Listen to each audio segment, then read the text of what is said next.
नमस्कार मंडळी. सांगायला आनंद होतोय की चिमुकलं जग या आपल्या आवडत्या कादंबरीनंतर एक नवीन कोरी करकरीत कादंबरी आपल्या समोर प्रस्तुत होतीये. कादंबरी कौटुंबिक आहेच, पण कादंबरी ऐकताना त्यातली प्रत्येक घटना आपल्या जवळचीच आहे असंच आपल्याला वाटत राहणार. काळ, परिस्थिती कितीही बदललं तरी लग्न, नवरा, संसार, सासर या सगळ्या बाबतीत मुलींना थोडी धाकधूक असतेच. मुलींनाच का, तशी ती मुलांना सुद्धा असते, पण मुलींना जरा जास्त. दुसऱ्या कुटुंबात आपल्या जीवनाचं रोपटं कसं रुजवायचं, ते कसं फुलवायचं, नात्यात, आयुष्यात बॅलन्स करत घर संसार सांभाळत स्वतःचं अस्तित्व कसं सिद्ध करायचं याची ही कथा आहे. माहेर आणि सासरचं वातावरण भिन्न, मग त्यातून करावी लागणारी ऍडजस्टमेंट, विरुद्ध स्वभाव असलेले पती पत्नी, त्यांच्यामधली नोकझोक, रुसवे फुगवे, भांडण, हास्य, विरह आणि मग शेवटी अलगद फुलत जाणारं त्यांचं ते प्रेम, हे सगळं आपल्याला कथेतून अनुभवायला मिळणारच आहे. कथा हळूहळू खुलत जाणार आहे. आपण त्याचा आस्वाद घ्याच, पण त्याचबरोबर खुसखुशीत कथेच्या प्रत्येक भागावर आपल्या कमेंटची खमंग फोडणीही हवीच. त्यामुळे रोजच्या रोज कमेंट देत जा, सोबत लाईक, शेअर, हाईप आणि केलं नसेल तर सबस्क्राईब सुद्धा करा. आता प्रस्तावना फार लांबवत नाही, नाहीतर सस्पेन्स अगोदरच उलगडेल. तेव्हा सुरुवात करूया. कादंबरी रुजवण भाग 1. लेखन आणि सादरीकरण मंजिरी कारेकर. आत येऊ का वहिनी साहेब? मिलिंदांनी बाहेरूनच विचारलं. मिलिंद दादा, तुम्हाला परवानगीची कधीपासून गरज वाटायला लागली? अरुंधती वहिनीसाहेब तसं म्हणाल्या. तसे मिलिंदा हसत हसत आत आले. या बसा वहिनीसाहेब. देवादेव कुठे आहे? मिलिंदा, यावेळेस तो कुठे असणार? महादेवाची पूजा झाली की यावेळेस तो ध्यानाला बसतो, अरुंधती म्हणाल्या. तसं मिलिंदाने घड्याळ पाहिलं. हो, खरं ही त्याची ध्यानाची वेळ नाही का? मी जरा लवकरच आलो, पण ठीक आहे, तोपर्यंत तुमच्यासोबत गप्पा मारतो. तुम्ही सांगा, तुमची तब्येत कशी आहे वहिनी साहेब? मिलिंदांनी विचारलं. तब्येतीचं काही विचारू नका, नरम गरमच आहे. हार्टमध्ये वॉल्व बसवावा लागणार आहे असं डॉक्टर म्हणत होते. खरं सांगू मिलिंदा, आता या एकटेपणाचा ना आम्हाला फार कंटाळा आलाय हो. साहेब गेल्यापासून कशातच मन रमत नाही. सकाळी देवळात जातो, भजन कीर्तन करतो आम्ही, पण घरी आल्यानंतर घर खायला उठतं. हा एवढा मोठा बंगला, हे वैभव, इथेच काय गावात पंचक्रोशीत जहागीरदारांचं नाव आहे, पण तरीही हा सगळा थाटमाट नकोच वाटतो. आयुष्यात काही रस नाही असंच वाटतंय, अरुंधती वहिनीसाहेब म्हणाल्या. तुमचं दुःख कळतंय मला वहिनीसाहेब, पण तरीही हे असे निराशेचे उद्गार काढू नका. अहो, अजून मुलांची लग्न व्हायची आहेत, नातवंडांना खेळवायचंय. तुम्हीच असं म्हणू लागलात तर मग त्या मुलांनी काय करावं? समजावतच मिलिंदा म्हणाले. त्यांनी काय करावं ते आम्ही काय सांगावं मिलिंदा? तिघांची तोंड 3 दिशांना. 6 महिन्यांपूर्वी शिक्षण पूर्ण करून आदिराज न्यूझीलंडहून परत आला. तो इतके दिवस इथे आहे, पण दोघा भावांचं एकमेकांबरोबर जराही संभाषण नाही. ऑफिसमध्ये कामापुरती तेवढं बोलत असतील. अहो, भांडणं कोणत्या भावांमध्ये होत नाहीत, पण म्हणून असं वागायचं? वैतागतच अरुंधती म्हणाल्या. तरी नशीब आमचं की दोघे भाऊ बहिणीशी तरी चांगलं वागतात, तिची बाकी काळजी घेतात, तिला जपतात, सगळं तिच्या मनासारखं करतात. त्या पुढे म्हणाल्या. वहिनी साहेब, ती तरी चांगली गोष्ट आहे ना. आणि मुलांचं म्हणाल तर आता बोलत नाहीत, पुढे बोलायला लागतील, येतील एकत्र. आपण आपले प्रयत्न करायचे. शेवटी घर बांधून ठेवणं तुमच्याच हातात आहे. अहो, आज ना उद्या मुलांची लग्न होणार, सुना घरी येणार, जावई येईल, तेव्हा सगळं होईल ठीक, दिलासा देत मिलिंदा म्हणाले. मिलिंदा, साहेबांचा तुमच्यावर खूप विश्वास होता. घरातल्या सगळ्या गोष्टी तुम्हाला माहिती आहेत. साहेब अचानक सोडून गेले. सगळं घर कोलमडलं हो. या घराला जोडणारा कोणीतरी दुवा आता बाहेरूनच आत यायला हवा असं मला वाटू लागलंय. एवढं बोलून अरुंधती थांबल्या. म्हणजे मी समजलो नाही वहिनी साहेब, मिलिंदाने काळजीनेच विचारलं. मग वहिनी साहेबांनी इथे तिथे पाहिलं. मिलिंदा, यावर्षी माझ्या मनात देवसाठी एक चांगली मुलगी पाहायची आहे. तो तर लग्नाला नाहीच म्हणतोय, पण लग्न न करून कसं चालेल?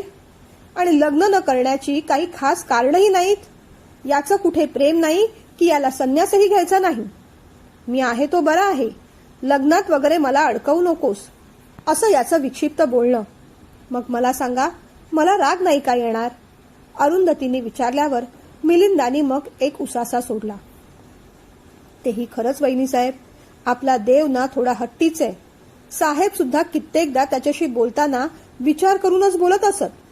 एखाद्या गोष्टीचा राग आला किंवा एखादी गोष्ट धरून ठेवली की मग काही पाहायला नको. मिलिंदा असं म्हणाले तसं अरुंधती वहिनी चिडूनच म्हणाल्या, मग यावेळेस मी त्याचं काही ऐकणारच नाही. त्याला पत्नी सुख नको असेल, पण आम्हाला सुनमुख पाहायचं आहे ना. एकदा का लग्न झालं, जबाबदाऱ्या आल्या की सहवासाने प्रेम वाढतं. आमचे सासू सासरे सुद्धा सांगायचे ना, आमचे साहेब सुद्धा असंच म्हणायचे. पण झालं की आमचं लग्न, मी घरात आले, मुलं झाली, संसारात रमलो आम्ही. मी स्वतः रमले, त्यांनी मलाही रमवलं. पण आता खेद या गोष्टीचा वाटतो की मला असे अर्ध्यावर सोडून गेले बाकी साहेब. अरुंधती वहिनींचा गळा पुन्हा दाटला. पदराने अश्रू पुसत त्यांनी पुन्हा मूळ मुद्द्याला हात घातला. मिलिंदा, तुमच्या पाहण्यात कुणी चांगली मुलगी आहे का? मुलगी फार हायफाय नकोय आम्हाला. घर सांभाळणारी, कुटुंब सांभाळणारी हवी आहे. श्रीमंतीचं प्रदर्शन करणारी बाहुली नको आणि गरिबीचं दुःख उगाळणारी सावलीही नको. एक छान, हसरी, गोड, घरात चैतन्य आणणारी सून हवी आहे आम्हाला. कुणी आहे का पाहण्यात? असेल तर जरूर सांगा, अरुंधती वहिनीसाहेब म्हणाल्या. ते ऐकताच मिलिंदांच्या चेहऱ्यावर एक छान हसू आलं. वहिनीसाहेब, आता जसं तुम्ही वर्णन केलं तशी एक मुलगी आहे पाहण्यात. अगदी हास्याचा झरा, चैतन्याचा धबधबा, फार गोड आणि आनंदी मुलगी आहे. पण सुचवायलाच मला जरा ऑकवर्ड वाटतंय. मिलिंदा असं म्हणताच अरुंधतींचे डोळे चमकले. अहो असं काय मिलिंदा, अशी मुलगी असेल तर जरूर सुचवा. तुमच्या ओळखीतली आहे का कुणी? त्यांनी विचारलं. ओळखीतली म्हणजे घरातलीच आहे, माझी पुतणी वैदही. तुम्ही एकदा पाहिलंय तिला? आपल्या आरोहीताईंच्या बरोबरीनेच शिकते. दोघी एकाच युनिव्हर्सिटीत आहेत. मला वाटतं दोघींचा वर्ग सुद्धा सारखाच असेल कदाचित. फार गोड मुलगी आहे. आता माझी पुतणी म्हणून कौतुक करत नाही मी, पण खरोखरच सांगतो, अवखळ, मनाने निखळ, प्रेमळ, सगळ्यांची काळजी घेणारी अशीच आहे आमची वैदही. आरोहीताई कदाचित ओळखत सुद्धा असतील तिला. वाटल्यास तुम्ही त्यांना विचारा. मिलिंदा असं म्हणताच वहिनी साहेबांच्या चेहऱ्यावर सुद्धा हसू आलं. अहो वैदही ना, तिला पाहिलंय आम्ही. मागे तुमच्या घरी वास्तुशांतीला आलो होतो ना, तेव्हा ओझरतं पाहिलंय. बोलताना अजूनही वहिनी साहेबांच्या चेहऱ्यावरचं हास्य तसंच टिकून होतं. मग त्या थोड्या शांत झाल्या आणि विचारलं, पण मग मिलिंदा, तशी ती बरीच लहान आहे. संसाराची जबाबदारी आणि जहागीरदारांची जहागीरदारी झेपेल तिला? आरोहीताईन एवढी आहे म्हणजे लहानच आहे तशी ती. पण तरीही आमचे दादासाहेब तिच्यासाठी स्थळं पाहतायत. ती तशी अजून लग्नाला तयार नाही, पण हळूहळू का होईना आम्ही तिला तयार करतोय. मोठ्यांच्या शब्दाबाहेर आमची मुलं नाहीत. सगळी मुलं माझ्याशी अगदी फ्री असली तरी आमच्या दादासाहेबांना मात्र वचकून असतात. वैदही सुद्धा त्यांच्या शब्दाबाहेर नाही. आमच्या घरातली मुलं संस्कारी आहेत. मुलगा असो किंवा मुलगी, आम्ही त्यांच्यावर खूप चांगले संस्कार केले आहेत. सगळीच मुलं थोडी अवखळ आहेत, पण सगळेजण आपापली जबाबदारी ओळखतात. बरं, वैदही खूप परिपक्व आहे असं नाही म्हणणार मी, पण घरातल्यांना जोडणारी दुवा मात्र नक्कीच आहे. मी फक्त सुचवलं, बाकी निर्णय तुमचाच आहे वहिनीसाहेब, मिलिंदा म्हणाली. मिलिंदा, तुम्ही सुचवलं आणि आम्हाला ते पटणार नाही असं कधीतरी झालंय का? तुम्ही आमच्या भल्याचाच विचार करणार हे का आम्हाला ठाऊक नाही? आम्हाला तिला पुन्हा एकदा पाहायचंय, भेटायचंय, आणि हो, लवकरच वैदही आणि देवची सुद्धा भेट घडवून आणायची आहे. त्या दोघांची पसंती महत्वाची नाही का? अरुंधती म्हणाल्या. हो वहिनीसाहेब, आमच्या परीने आम्ही सगळे प्रयत्न करू. मिलिंदा एवढं म्हणाले तेवढ्यात देवादेव बाहेर आला. अरे मिलिंदा, कधी आलास? त्याने विचारलं. 10-15 मिनिटे झाली तुझीच वाट पाहत होतो. आज फॅक्टरीमध्ये मीटिंग आहे ना, म्हणून म्हटलं सोबतच जाऊ, मिलिंदा म्हणाले. मग तर मला 5 मिनिटं दे, मी तयारी करून आलोच. आईसाहेब, ब्रेकफास्ट झाला का तुमचा? नसेलच मग माझ्यासोबतच बसा. मिलिंदा, तूही आम्हाला कंपनी दे. रामू काका, आम्हा तिघांचाही ब्रेकफास्ट लावा. मी आलोच तयारी करून, असं म्हणत देवादेव निघून गेला. पाहिलत ना वहिनीसाहेब, तुमची किती काळजी आहे त्याला, मिलिंदा म्हणाले. खरं सांगू का मिलिंदा, शरीराची काळजी घेऊन काय उपयोग? माझ्या मनाची काळजी केली असती तर बरं झालं असतं. पण असू देत, सध्या तो विषय नाही. त्या दोघांची भेट कशी घडवून आणायची याचा तुम्ही विचार करा. तुमच्या दादासाहेबांशी सुद्धा बोलून घ्या. पण सगळ्यात आधी मला वैदेहीला भेटायचंय. आमच्या मनाची खात्री झाली ना की मग पुढच्या गोष्टी सुरळीतच होतील, याची आम्हाला खात्री आहे. मिलिंदा, आता तुम्हीच सांगा, कधी करूया भेट? अरुंधती म्हणाल्या. 2-3 दिवस द्या वहिनीसाहेब, जरा दादासाहेबांशी बोलतो, वैदेहीच्या मनाचा कल घेतो. हळूहळू तिच्या मनाची तयारी करून घ्यावी लागेल, मग कळवतो तुम्हाला, मिलिंदा म्हणाले. पुढच्या 5 मिनिटातच देवादेव खाली उतरला. आईसाहेब, आदिराज गेला? त्याने विचारलं. हो, आत्ताच गेला. आरू सुद्धा युनिव्हर्सिटीत गेली, वहिनीसाहेब म्हणाल्या. ठीक आहे, मग तुम्ही आणि मिलिंदा सुद्धा माझ्यासोबतच नाश्त्याला बसा. देवादेवने फक्त ज्यूस आणि फळच घेतली आणि तो मिलिंदांबरोबर बाहेर पडला. बाहेर पडताना सुकलेलं गुलाबाचं रोपटं पाहून त्याला जरा वाईटच वाटलं. त्याने लगेचच माळी काकांना बोलावलं. माळी काका, या रोपट्याची नीट काळजी घेत नाहीत का तुम्ही? हे असं का सुकलंय? देवादेव चिडल्यावर माळी काका जरा घाबरले. साहेब, काळजी तर घेतो, खत पाणी घालतो, छाटणी करतो, पण काय कळत नाही ते रोपटं असं का होतंय ते म्हणाले. मिलिंदाने त्या रोपट्याकडे पाहिलं. मला वाटतं ते रोपटं अगदी उतरणीवर आहे. तिथे सिमेंट कॉन्क्रिटीकरण पण झालंय. तेव्हा त्याची रुजवण दुसरीकडे करा. कधी कधी रोपट्याची रुजवण दुसरीकडे झाली, दुसऱ्या सकस मातीत झाली तर ते बहरतं, मिलिंदा म्हणाली. होय माळी काका, मिलिंदा म्हणतात तसंच करून पहा आणि संध्याकाळपर्यंत हे काम झालंच पाहिजे हा, असं म्हणत देवादेव गाडीत बसला. मिलिंदा, तुला सगळ्यातलं सगळं कसं रे कळतं? देवादेवने विचारलं. तसे मिलिंदा हसले. असं काही नाही देव, खरं तर सगळीकडे लॉजिक तेच असतं, तेच सगळीकडे अप्लाय होत असतं. रोपटं गुलाबाचं असो किंवा नात्याचं, रुजवण चांगली झाली पाहिजे.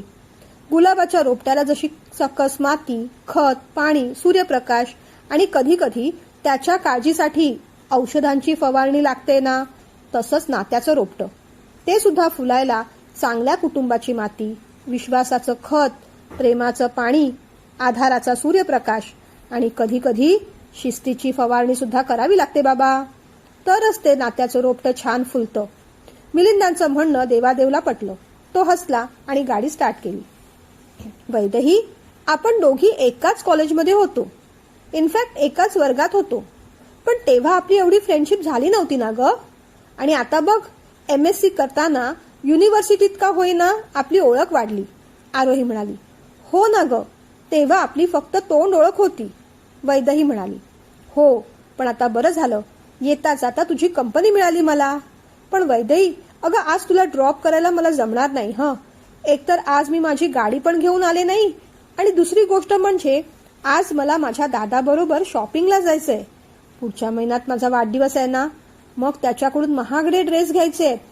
शॉपिंग करणार आणि मग पुढे हॉटेलिंग आणि मग घरी जाणार, हसत हसत आरोही म्हणाली.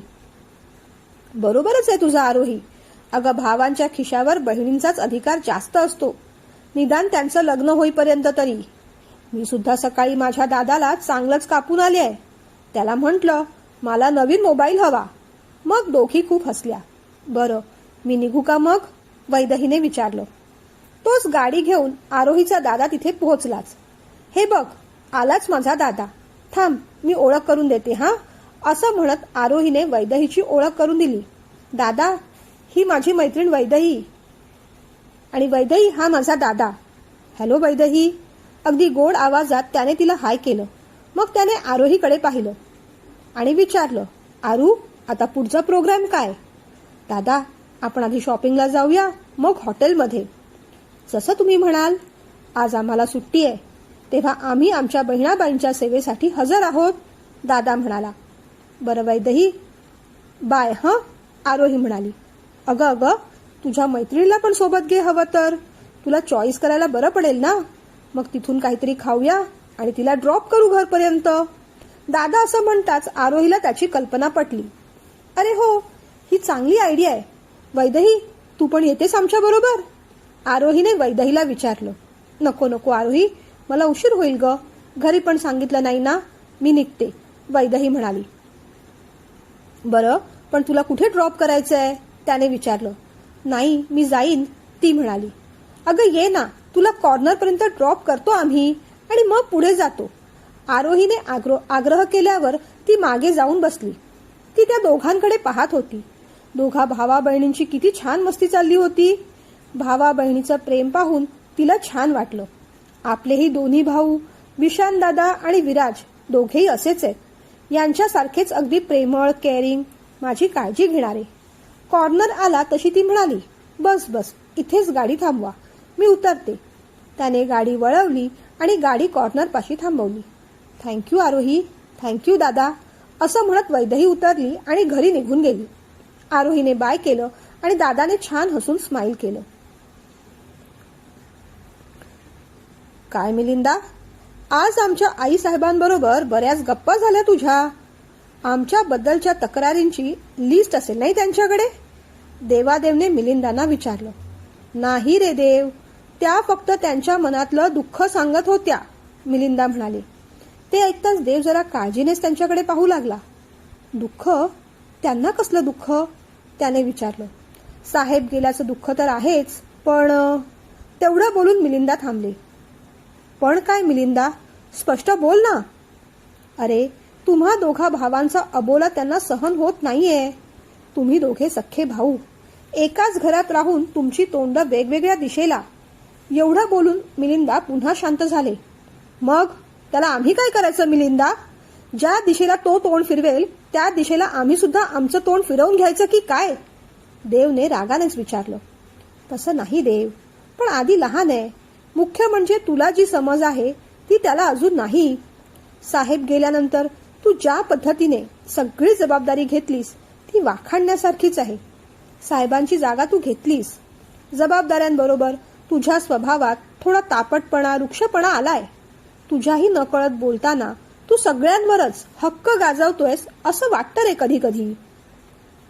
आधीला असं वाटतंय की त्याचं वेगळं आणि स्वतंत्र अस्तित्व आहे, जे तुझ्यासारखंच खूप मोठं आहे. पण सत्य तसं नाही. तो खरं तर तुझ्याच प्रेमाच्या छत्रछायेखाली वाढतोय. फक्त ही गोष्ट त्याला माहीत नाही आणि कळत तर त्याहून नाही, एवढंच. आणि तूही स्पष्टपणे त्याच्याशी कधी बोलत नाहीस. त्याच्या अपरोक्ष तू त्याची कशी काळजी घेतोस हे बसून कधी त्याच्याशी तू बोलतच नाहीस. दोघांमध्ये इगो क्लॅश होतोय, बाकी काही नाही. देव, मी काय म्हणतो, पुढे येऊन एकदाच काय तो गैरसमज दूर करा, म्हणजे वहिनी साहेबांचं एक तरी टेन्शन कमी होईल. मिलिंदा असं म्हणताच देवने लगेचच पुढचा प्रश्न विचारला. एक तरी टेन्शन कमी होईल म्हणजे अजून दुसरी टेन्शन आहेतच का? कळतील का आम्हाला? आणखीन कोणती टेन्शन आहेत त्यांना ती? देवने विचारलं. मिलिंदा काही बोलले नाहीत. त्यांनी खिडकीच्या बाहेर पाहिलं. काहीतरी विचारतोय ना आम्ही मिलिंदा, उत्तर हवंय आम्हाला. खरंच देव, या प्रश्नाचं उत्तर तुला माहित नाही? मिलिंदा असं म्हणताच देवने त्याच्याकडे पाहिलं. तरीही तुझ्या तोंडून एकदा उजळणी होऊनच जाऊ दे, देव म्हणाला. तुझ्या लग्नाची गोष्ट छेडली त्यांनी. त्यांना आता सूनमुख पाहायचंय. तुझ्या पसंतीची मुलगी किंवा त्यांच्या पसंतीची मुलगी. पत्नी निवडाचा चॉईस तुझ्याकडे आहे. पण आता लग्न करायचं की नाही हा चॉईस मात्र तुझ्याकडे राहिलाय असं नाही वाटत मला. वहिनीसाहेब खूप कळकळीने बोलत होत्या. एकंदरीत त्यांची ढासळती प्रकृती आणि विखुरलेलं घर पाहता या गोष्टीचा तुला सिरियसली विचार करावाच लागेल देव, मिलिंदा म्हणाले. हे बघ मिलिंदा, मी अगोदरच म्हटलंय रे, मला लग्न नाही करायचं. या सगळ्या जबाबदाऱ्यात मला अडकायचं नाही. लग्न म्हटलं की जबाबदारी येणार. त्यात त्या बायकांचं रुसणं, फुगणं, त्यांचे नखरे सहन करणं, हे सगळं मला तरी नाही रे झेपणार. माझा स्वभाव तुला माहितीये. मला चटकन राग येतो. कुणाची मनधरणी करणं, त्यांच्या कलेनं घेणं हे माझ्या स्वभावात आणि तत्वात बसतच नाही. ज्या गावी आपल्याला जायचं नाही त्याची बस तरी कशाला पकडायची मग? रागाने देव बोलत होता. अरे, तू तर असं बोलतोयस की जसं तुला 2-4 राण्या करून आणायच्या आहेत. बायकांचे नखरे असं काय रे म्हणतोस? बायको एकच असते आणि एकीचे नखरे झेलायला काय हरकत आहे? अरे बसमधल्या प्रवासातला सहप्रवासी चांगला असला तर प्रवास सुद्धा सुखकर होतो, मिलिंदाने समजावून सांगितलं. मिलिंदा, तू फार आडून आडून बोलतोयस. तुझ्या मनात नक्की काय आहे? हे बघ, मी कोणत्याही समोरच्या व्यक्तीबद्दल बोलतच नाहीये. मी तुला माझे दुर्गुण सांगितले. समोरची व्यक्ती कितीही चांगली असेल तरी तिने माझ्यासाठी का ऍडजस्ट करावं, तेच मला मुळी पटत नाहीये. माझ्यासाठी कुणी ऍडजस्ट करणं तेवढं सोपं सुद्धा नाही आणि मी कुणासाठी ऍडजस्ट करणं हे तर शक्यच नाही. त्यामुळे सहप्रवासी नकोच. सीटवर मी एकटाच बरा आहे, हसत हसत देव म्हणाले. मिलिंदा त्यावर काही बोलले नाहीत. देव, पण एका गोष्टीची काळजी वाटते हं. ते असं म्हणताच देवने चमकून पाहिलं. आधीबद्दल सगळं माहितीये ना तुला. त्याने त्याच्या मनासारखं केलं तर मग वहिनीसाहेब अधिक खचतील. या गोष्टीचा सुद्धा तू गंभीरतेने विचार कर. मग मात्र देव विचारात पडला. देवला माहित होतं कितीही समजावलं, सांगितलं, अगदी जबरदस्ती केली तरी आदिराज त्याचं ऐकणार नव्हताच. या एका गोष्टीसाठी तरी तू त्याच्या आधी लग्न करायला हवंच देव. बाकी निर्णय तुझा आहे. एवढं बोलून मिलिंदांनी खिडकीच्या बाहेर पाहिलं आणि विषय तिथेच थांबवून टाकला. देव लग्नाला तयार नाही, पण वहिनीसाहेब त्याला नक्कीच तयार करणार हे सुद्धा मिलिंदांना माहीत होतं. पुढची सगळीच प्रोसेस मिलिंदांसाठी कठीण होती. सगळ्यात आधी दादासाहेबांना ही गोष्ट बोलायची होती. अर्थातच दादासाहेबांना या गोष्टीचा आनंदच होणार होता. त्यानंतर मग वैदेहीला ही गोष्ट सांगायची. वैदेही म्हणजे आमचं गोड फुलपाखरू. अजूनही तिचा स्वच्छंदीपणा कमी झालेला नाही. दादासाहेबांचा थोडा धाक म्हणून तेवढं तरी, पण अल्लडच आहे ती. तिला लग्नाला कसं तयार करायचं? दादासाहेब चिडले, ओरडले तर मग घाबरून मन मारून तयार होईल ती. पण तसं व्हायला नको. आयुष्याचा प्रश्न आहे. दादासाहेब जरी तिच्या चांगल्यासाठी विचार करत असले तरी तिच्या लग्नाचा निर्णय सर्वस्वी तिनेच घ्यायला हवा. पण मुळात आपलं अजून लग्नाचं वयच नाही हेच ती बोलत असते. तिच्याशी बोलून तिला समजवायला हवं. त्यानंतर वहिनीसाहेबांशी तिची गाठ घालून द्यायला हवी. मग वहिनीसाहेबांनी देवकडे हा विषय काढायला हवा. तो तयार झाला तर मग देव आणि वैदेहीची गाठ भेट व्हायला हवी. त्या दोघांची पसंती हा सगळ्यात मोठा टप्पा. त्यानंतर मग लग्न. पण त्याआधी एक मोठा अडसर तो तर दूर व्हायला हवा. देवादेव लग्नाला तयार व्हायला हवा. रात्री जेवण झालं तसे दादासाहेब सवयीप्रमाणे पडवीतल्या लाकडी झोपाळ्यावर येऊन बसले. आज मिलिंदांना भावाकडे हा विषय काढायचाच होता. तेही बाजूला येऊन बसले. काय रे मिलिंदा, आज माझ्यासाठी खास वेळ काढलास? दादांनी विचारलं. हो दादा, खोटं बोलणार नाही. आज खरंच कामाचंच बोलायला बसलोय मी. मिलिंदा असं म्हणताच दादांनी जरा आश्चर्याने पाहिलं. काही टेन्शन आहे का? दादांनी विचारलं. नाही, टेन्शन नाही. खरं म्हटलं तर आनंदाचीच गोष्ट आहे, मिलिंदा म्हणाली. मग बोल पटकन. मिलिंदांनी इथे तिथे पाहिलं. आज साहेबांच्या घरी गेलो होतो. वहिनीसाहेब भेटल्या. त्यांच्याशी थोडं बोलणं झालं. एवढं बोलून मिलिंदा थांबली. हां, पुढे बोल, दादा म्हणाले. त्यांची तब्येत अलीकडे नरम गरम असते. ऑपरेशन करून हार्टमध्ये व्हॉल्व लावायचा आहे असं डॉक्टर म्हणाले. हे तर एक टेन्शन आहेच त्यांना, पण थोरल्या मुलाचं लग्न हे एक दुसरं टेन्शन त्या घेऊन बसल्या आहेत, मिलिंदा म्हणाले. हां, मला वाटतं भारतातल्या सगळ्या आईवडिलांना वयात आलेल्या मुलांची लग्न कशी आणि कधी होणार याचं टेन्शन असतंच. आता मलाही पहा, वैदूचं टेन्शन आहेच की. तशी अजून ती लहान आहे रे. या वर्षी नाही, पुढच्या वर्षी. अगदी पुढच्या वर्षी नाही तर त्याच्या पुढच्या वर्षी. पण तेव्हा मात्र तिचं लग्न व्हायलाच हवं रे. मुलींची लग्न वेळेत झालेलीच बरी असतात, दादा म्हणाले. दादा, तेच बोलायचं होतं. आपल्या वैदूसाठी देवादेवबद्दल वहिनींकडे बोललोय मी. ते ऐकताच दादा चमकले. त्यांच्या चेहऱ्यावर एकदम हसू पसरलं. अरे, पण हे कसं शक्य आहे? ते जहागीरदार आहेत. तुझं आणि त्यांचं कितीही सख्य असलं तरी आपण नोकर मंडळीच, दादा म्हणाले. खरं सांगू दादा, आपली पायरी ओळखतो मी. पण साहेबांनी मला इतका जीव लावलाय की मी त्यांचा कधी झालो मलाच कळलं नाही. माझ्या प्रत्येक भल्याबुऱ्या प्रसंगात साहेब सोबत राहिले. चुका केल्या तेव्हा कान पिळले आणि मीही ते होते तोपर्यंत सतत सावलीसारखं त्यांच्या मागे उभं राहिलो. आज ते नाहीत, पण तरीही त्या कुटुंबाला माझा भक्कम आधार वाटतो रे. वहिनी साहेब माझ्याशी मोकळेपणाने बोलू शकतात आणि मीही त्यांना स्वतःचा स्वार्थ न पाहता योग्य तो सल्ला देऊ शकतो. आपली वैदू गोड आहे, तिला चांगलं स्थळ मिळावं असंच आपल्याला वाटतं. म्हणूनच मी वहिनींकडे हा विषय काढला. त्यांनी वैदूला तसं ओझरतं पाहिलंय.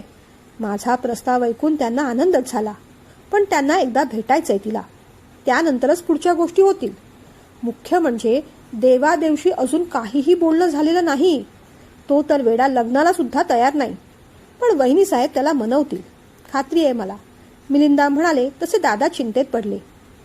मिलिंदा, घर आपल्याच तोला मुलाचं पाहावं असं मला वाटतं. पण नशिबाने चांगलं स्थळ मिळणार असेल तर आपण होऊन मोडता पाय का रे घालायचा? जहागीरदार कुटुंब नावाजलेलं आहे. साहेब, वहिनी साहेब दोघेही सज्जन आणि देव माणसं. तसेच संस्कार मुलांवरही असणार. त्यातून त्यांच्या थोरल्या मुलाशी तू अधिकच जवळ आहेस. तू त्याला अधिक चांगल्या पद्धतीने ओळखत असणार. आपल्या वैदूसाठी तो योग्य आहे असं तुला वाटत असेल तर माझी काहीही हरकत नाही. खरं तर माझ्यापेक्षा वैदूवर तूच जास्त प्रेम करतोस. तिची तुलाच जास्त काळजी आहे. माझ्यापेक्षा तिच्यावर तुझाच हक्क जास्त आहे. तू तिच्यासाठी जो निर्णय घेशील तो सर्वार्थाने योग्यच असेल हे ठाऊक आहे मला.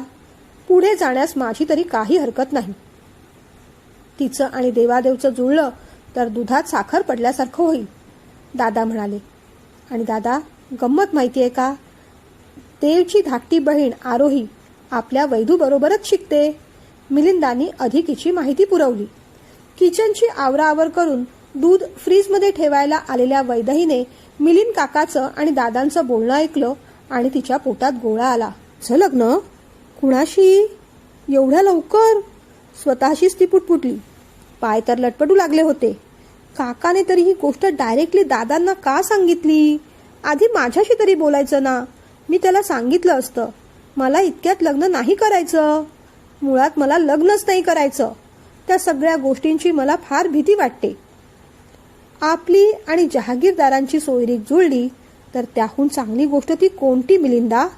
दादांचे एवढे शब्द तिच्या कानावर आदळले आणि तिला एकदम चक्रावल्यासारखं झालं. जहागीरदार? बाप रे, म्हणजे आरोही जहागीरदार का? आणि तिचा तो भाऊ? तिला पहिल्यांदा आठवली आरोही, मग तिचा दादा सकाळी भेटलेला. ती त्याचा चेहरा आठवू लागली. अगदी गोरापान, फार उंच नाही, बुटका नाही, अगदी परफेक्ट. हसरा चेहरा आणि मिश्किल बोलणं. डोळ्यावरून गॉगल काढला तेव्हा त्याचे डोळे बोलके वाटले. त्याचं आपल्याला स्थळ आलंय. बाप रे, सकाळी तर आपण त्याला लिफ्ट दिली म्हणून थँक्यू दादा असं बोलून गेलो. आणि हे सगळं जमलं तर आरोही काय म्हणेल? वैदू, तुझं असं झालं बघ. आधी भैया भैया, मग सय्या सय्या. शिशिशी, हे कसले विचार करतोय आपण? हे सगळं इथेच थांबवायला हवं. दादा पुढे काही विचार करायच्या आधीच काकाला सांगून काहीतरी करायला हवं. काय करायचं, कसं करायचं याचा विचार करत असतानाच काकूने तिच्या खांद्यावर हात ठेवला. काय ग वैदू, काय झालं? एवढी का दचकलीस? मिनल काकूने विचारलं. काकू, मला सांग, प्रत्येक मुलीने लग्न केलंच पाहिजे? तिने असं विचारताच काकूने गोंधळून तिच्याकडे पाहिलं. हो, करावं, त्यात काय वाईट आहे? काकू सहजपणे म्हणाली. पण काकू, मला लग्न नाही करायचं. तिचा आवाज रडवेला झाला होता. तिला जवळ घेत काकूने विचारलं, आज लग्नाचा विचार कसा काय मनात आला? नाही, सहजच. पण मला लग्न नाही करायचंय, नाही आवडत मला ते, ती म्हणाली. बरं, बस इथे अशी. काकूने समोरच्या पाटावर तिला बसवलं. काय झालं? वैदई आता थोडी थोडी रडू लागली होती. काकू ग, मला लग्नाची भीती वाटते. ती माझी मैत्रीण रश्मी माहिती आहे ना, गेल्या वर्षी तिचं लग्न झालं. तिच्या सासरची मंडळी खूप वाईट आहेत. नवरा तर रोज मारतो तिला. अभ्यासात किती हुशार होती ती, पण आता घरीच आहे. प्लीज काकू, तू काकाला समजाव. काका दादांना सांगेल.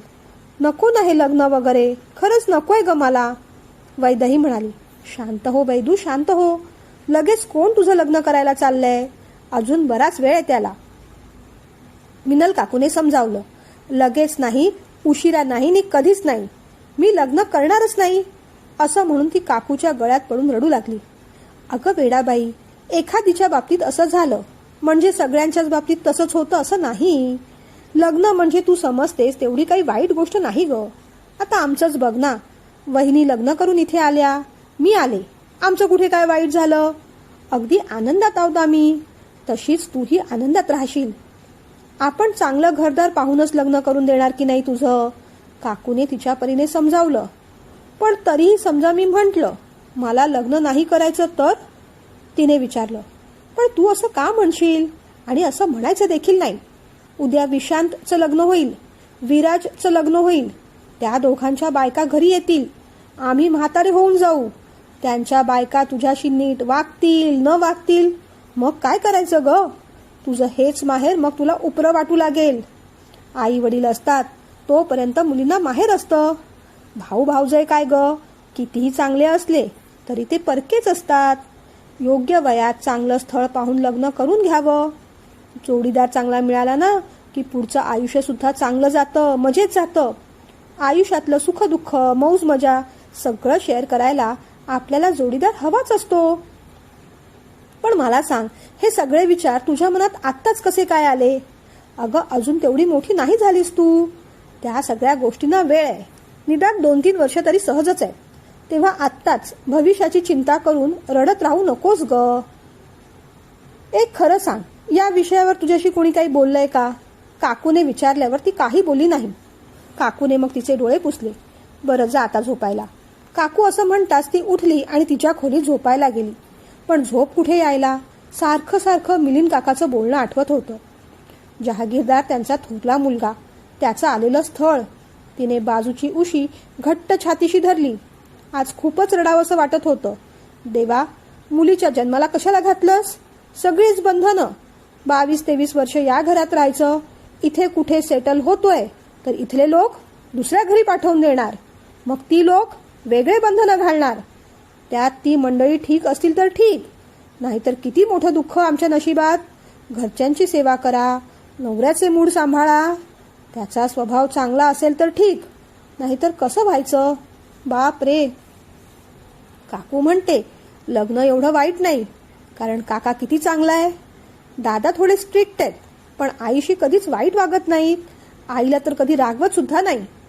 चुकलं तर आम्हा मुलांना सुद्धा समजावून सांगतात. शिस्तीच्या 4 चांगल्या गोष्टी सांगतात. म्हणूनच तर काकू आणि आई इथे सुखी आहे. पण सगळीकडे तसंच असेल असं नाही ना. ही जहागीरदार लोक कसे आहेत काय माहीत. जहागीरदारांचं हे स्थळ आपल्याला आलंय हे आरोहीला तरी माहीत असेल का? नसेल कदाचित. तसं असतं तर ती बोलली असती आपल्याला. पण आपण सुद्धा स्वतःहून हा विषय काढायला नको. काका अजून आपल्याशी काही बोललेला नाही, दादा काही बोललेले नाही. तेव्हा इतक्यात तरी आळीमिळी गुपचिळी. रात्री मिलिंदाने मिनल काकूला वहिनी साहेबांच्या प्रस्तावाबद्दल सांगितलं. बरं का मिनल, एक छान बातमी आहे. म्हणजे अजून तसं काही पक्क ठरलेलं नाही, पण आपल्या वैदेहीसाठी एक स्थळ आलंय. म्हणजे तू ओळखतेस त्याला, आपल्या साहेबांचा थोरला मुलगा देवादेव. आज वहिनी साहेबांशी बोलणं झालं तेव्हा वैदूचा विषय निघाला. त्यांच्या कानावर वैदूबद्दल घातलं मी. अर्थात अजून देवादेवशी काहीच बोलणं झालेलं नाही. त्याची पसंती माहीत नाही. पण दादांशी मी नुकताच बोलून आलोय. त्यांचा तरी ग्रीन सिग्नल आहे स्थळाला. ही सोयरीक जुळली ना तर खूप छान होईल ग. आपली वैदू तिथे आनंदाने सुखाने संसार करील, जहागीरदारीण होईल तिथली, असं म्हणत मिलिंदा हसली. ते ऐकताच मिनल काकूंचे डोळे मोठे झाले. अच्छा, असं झालं तर. अहो, बहुतेक तुमचं हेच बोलणं वैदेहीने ऐकलं. हां, माझ्यापाशी खूप रडत होती ती. मला लग्न करायचं नाही, मला भीती वाटते, असं सगळं म्हणत होती. सगळ्या मुलींनी लग्न केलंच पाहिजे का असं सुद्धा विचारलं मला. मिनल काकूचं बोलणं ऐकून मिलिंदांना आश्चर्य वाटलं. काय? पण तिने कधी ऐकलं? आणि लग्नाबद्दल तिच्या मनात एवढी भीती का मिनल? त्यांनी विचारलं. अहो, तिच्या मैत्रिणीचं नाही का मागे कळलं होतं. तिच्या घरचे लोक त्रास देतात, नवरा मारतो वगैरे वगैरे. ते काहीतरी डोक्यात घेतलंय पोरीने, मिनल काकू म्हणाल्या. अरे अरे, चुकीच्या पद्धतीने ही गोष्ट कळली तिला. मिनल, हळूहळू लग्नाबद्दलची भीती तिच्या मनातून तू आणि वहिनी मिळून काढून टाका. हं, वहिनी फार शांत आहेत. या विषयावर कदाचित त्या जास्त बोलणार नाहीत तिच्याशी. हे काम तुलाच करावं लागेल. आम्ही जे स्थळ पाहणार ते तिच्या भल्याचा विचार करूनच पाहणार ना. तिची पसंती असल्याशिवाय पुढे कोणत्याच गोष्टी घडणार नाहीत याची सुद्धा खात्री दे तिला. पण लग्नाबद्दलची अनाठाई भीती तिच्या मनात नको. मिलिंद काका म्हणाले. मिनल काकूंनी हो असं सांगितलं आणि दिवे मालवले. काय ग वैदही, चहात साखर घातलीयस की साखरेची गोणी? इतका गोड चहा? चहा आहे की बासुंदी? असं म्हणून कोणत्या तरी काल्पनिक सासूबाईंनी कपच फेकून दिला आणि एक काल्पनिक नवरा सुद्धा डोळे वटारून पाहत होता तिच्याकडे. त्या भयंकर स्वप्नाने वैदहीला जाग आली. दरदरून घाम फुटला होता. बाजूच्या ग्लासमधलं पाणी तिने घेतलं. स्वतःला थोडं शांत केलं. एवढी भीती मनात बसली आहे ना की करावं तरी काय. काकू म्हणते एवढ्यात विचार करू नकोस, पण आता तर त्या भयानक भीतीची स्वप्न सुद्धा पडू लागली आहेत मला. ही भीती खरी झाली तर? समजा आरोहीच्या भावाबरोबर आपलं लग्न ठरलं तर? आपण तिथे सुखी राहू शकू का? तिला पुन्हा एकदा आरोही आणि तिचा भाऊ आठवला. दोघांची चाललेली मस्ती आठवली.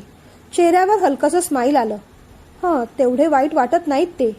हसरे आणि मिश्किल वाटले. आरोहीची एवढी काळजी घेतात, आपली सुद्धा घेतीलच की.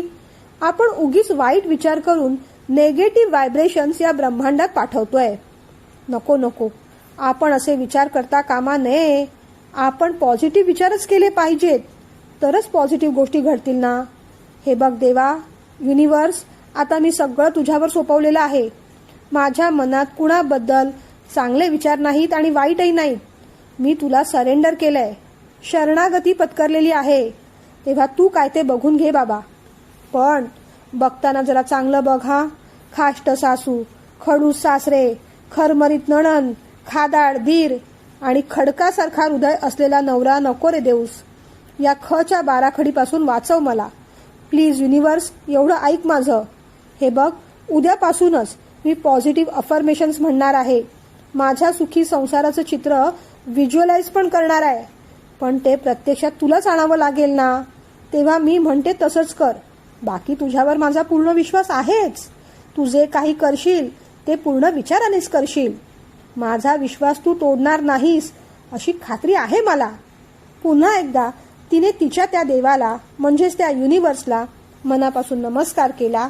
पाण्याचा एक घोट घेतला आणि मग तिच्या लाडक्या टेडीला म्हणजेच सहदेवला जवळ घेतलं आणि शांत झोपायचा प्रयत्न केला. गोड निरागस अल्लड वैदही आणि खडूस स्ट्रिक्ट मॅच्युअर्ड देवादेव यांची जोडी कशी जुळणार त्या देवालाच माहीत. पाहूया पुढे काय होणार ते पुढच्या भागात. पुढचा भाग नक्की ऐका.